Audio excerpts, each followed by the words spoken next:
กินนี่ยารักษาเขาก็นั่นเลยข้างบ้านจะไม่กินยาเลยก็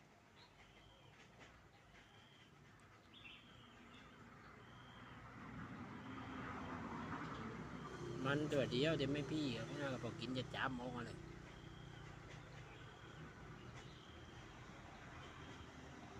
พร้อมว่าเพื่อนครับทั้งพี่นี่กับเวลาเขาค่ายเขาจะกินมากินยาแถวข้างบ้านครับยารักษาของเขาเลยนี่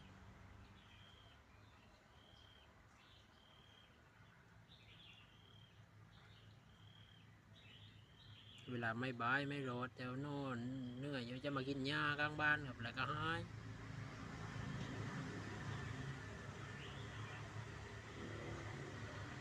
เย็นเย็นเย็นเย็นเย็นเย็นเจ้ากินยาใบเจย